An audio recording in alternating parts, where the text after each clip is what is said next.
दतिया उपचुनाव को लेकर मध्य प्रदेश में सियासी माहौल गर्म है। बता दें, विधानसभा उपचुनाव के लिए आज कांग्रेस प्रत्याशी घनश्याम सिंह ने नामांकन भरा। तो वहीं नामांकन दाखिल करने से पहले कांग्रेस प्रत्याशी घनश्याम सिंह पूरे कांग्रेस कुनबे के साथ पीतांबरा पीठ पहुंचे, जहां उन्होंने मां बगलामुखी के दर्शन किए। इसके बाद घनश्याम सिंह पार्टी नेताओं समर्थकों के साथ दतिया के नवीन कलेक्ट्रेट पहुंचे। निर्वाचन अधिकारी के सामने अपना नामांकन पत्र जमा किया। इस दौरान कलेक्ट्रेट परिसर कांग्रेस कार्यकर्ताओं ने उनके उत्साह और नारों के बीच यहां पर तस्वीरें सामने आई हैं। नामांकन के दौरान मौके पर प्रदेश कांग्रेस अध्यक्ष जीतू पटवारी, नेता प्रतिपक्ष उमंग सिंघार, विधायक फूल सिंह बरैया समेत कई वरिष्ठ नेता मौजूद रहे। इस नामांकन के साथ ही कांग्रेस ने अपना शक्ति प्रदर्शन भी किया और बड़ी संख्या में पार्टी पदाधिकारी, नेता और कार्यकर्ता शामिल हुए। सभी नेताओं ने कांग्रेस की एकजुटता का संदेश देते हुए उपचुनाव में जीत का भरोसा दिया। अब कांग्रेस नेताओं का यह कहना है कि जनता के सहयोग और समर्थन के बल पर पार्टी दतिया विधानसभा उपचुनाव में जीत दर्ज करेगी। कोई कांग्रेस को तो मैंने अभी नहीं सुना कोई नाराज है।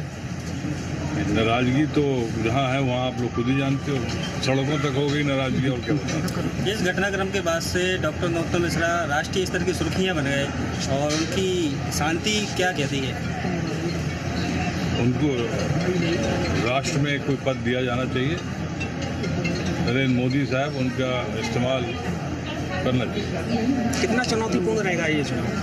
हर चुनाव चुनौतीपूर्ण रहता है और ख़ासतौर से उपचुनाव में जब सरकार साम दाम दंड भेद का इस्तेमाल करती है और प्रतिष्ठापूर्ण हो जाता है। हम लोग मैया के शरण में यही प्रार्थना करेंगे कि सही व्यक्ति का चयन हो। और वहीं विधायक फूल सिंह बरैया ने बीजेपी के टिकट वितरण को लेकर सवाल उठाए हैं। उन्होंने आरोप ये लगाया कि बीजेपी के अंदर नाराजगी साफ दिखाई दे रही है, जिसका असर उपचुनाव के परिणामों पर पड़ेगा। बरैया ने कहा कि कांग्रेस पूरी तरह असंगठित और एकजुट होकर चुनाव लड़ रही है। भाजपा तो दावे, देखिए भाजपा का वो उतरती समय है उसका, अब उसका ढलान है। शाम की टाइम सूर्य कहे कि नहीं मेरी गर्मी से तू झुलस जाएगा, तो ढलते सूरज से कोई झुलस जाएगा?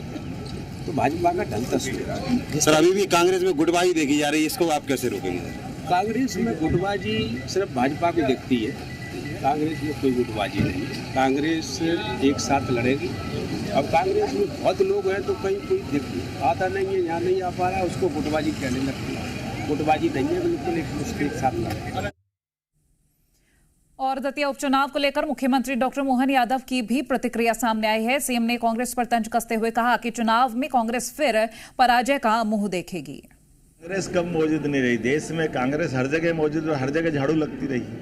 कांग्रेस के साथ कांग्रेस का वर्तमान का नेतृत्व की अकर्मण्यता और जनता के साथ विकास के मामले में कांग्रेस की जो देश को पीछे धकेलने वाली नीति, इसके विरोध में धीरे धीरे करके देश में 80% से ज़्यादा भूभाग पर अब कांग्रेस का सफाया हुआ है।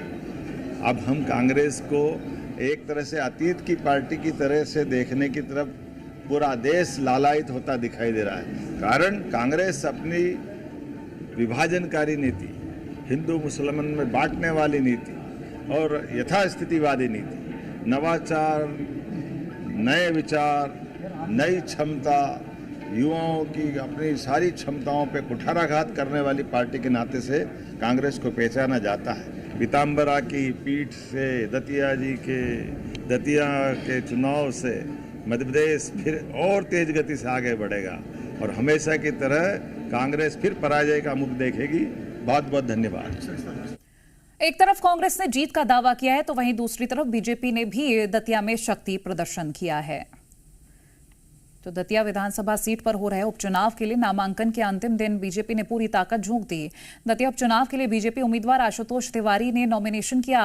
उनके नॉमिनेशन के दौरान एक तरफ सीएम डॉक्टर मोहन यादव, दूसरी तरफ तो पूर्व मंत्री नरोत्तम मिश्रा मौजूद रहे। साथ ही मध्य प्रदेश बीजेपी के प्रभारी महेंद्र सिंह, प्रदेश अध्यक्ष हेमंत खंडेलवाल भी मौजूद रहे। नामांकन दाखिल करने के बाद दतिया के किला चौक पर बीजेपी की सभा भी हुई। सभा में पूर्व गृह मंत्री नरोत्तम मिश्रा कार्यकर्ताओं को संबोधित करते हुए भावुक होते हुए नजर आए। उन्होंने कहा कि कांग्रेस बीजेपी में फूट की बातें कर रही है, लेकिन पार्टी पूरी तरह एकजुट होकर मैदान में उतरी है और कार्यकर्ताओं के दम पर जीत दर्ज करेगी। वहीं सीएम ने भी दतिया में जीत का दम भरा है। एक एक कार्यकर्ता प्राण झोंक देगा आशुतोष भैया के लिए प्राण। प्राण झोंक दिए जाएंगे आशुतोष भैया के लिए।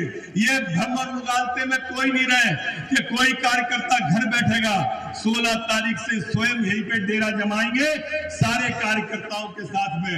मेरे दतिया के माल को एक एक दरवाजे पर अपना शीश नवाऊंगा, एक एक गांव के अंदर जाऊंगा और आशुतोष को जिताऊंगा।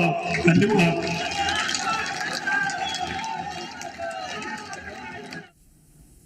साल तक जो पार्टी विधायक बना के रखेगी, जो पार्टी 15 साल तक मंत्री बना के रखेगी, और क्या चाहिए पार्टी से? रात दिन भाजपा की सेवा करके, पूरी सेवा करके, मनसा वाचा कर्मणा एक एक कार्यकर्ता प्राण झोंक देगा आशुतोष भैया के लिए। प्राण झोंक दिए जाएंगे आशुतोष भैया के लिए। ये भ्रम और मुगालते में कोई नहीं रहे कि कोई कार्यकर्ता घर बैठेगा। 16 तारीख से स्वयं यहीं पे डेरा जमाएंगे सारे कार्यकर्ताओं के साथ में। मेरे दतिया के माल को एक एक दरवाजे पर अपना शीश नवाऊंगा, एक एक गांव के अंदर जाऊंगा और आशुतोष को जिताऊंगा।